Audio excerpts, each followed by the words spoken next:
येत्या 22 जानेवारीला अयोध्येमध्ये राम मंदिराचं लोकार्पण होणार आहे आणि त्यासाठी जोरदार आणि भव्य दिव्य अशी तयारी सुरू झालेली आहे। देशभरातील वातावरणही राममय झालेलं आहे। मात्र या सोहळ्याचं निमंत्रण आपल्याला आलं नसल्याचं सांगत उद्धव ठाकरेंनी नवं नियोजन जाहीर केलंय। 22 जानेवारीला नाशिकातील काळाराम मंदिरात रामाचं दर्शन घेणार असल्याचं ठाकरे म्हणाले। तसंच राम मंदिराच्या उद्घाटनाला राजकीय रंग येऊ नये असंही ठाकरेंचं म्हणणं आहे। 25-30 वर्षांनंतर न्यायालयाने राम मंदिराच्या बाजूने निकाल दिला। त्या राम मंदिराचं लोकार्पण होतोय आणि म्हणून आम्ही 22 जानेवारीला नाशिकमध्येच आणखीन एक मंदिर आहे, ज्या मंदिराच्या प्रवेशासाठी सुद्धा डॉक्टर बाबासाहेब आंबेडकर साने गुरुजी यांना संघर्ष करावा लागला होता। राम हा माझा सुद्धा आहे, आमचा सुद्धा आहे हे सांगण्यासाठी त्यांनी आंदोलन केलं होतं।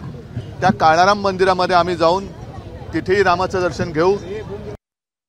22 जानेवारीला कोण कोण जाणार, कोणाला आमंत्रण येणार, कोण जाणार कोण येणार याच्यात मला अजिबात हे नाही, कारण हा अभिमानाचा, अस्मितेचा आणि आनंदाचा क्षण आहे।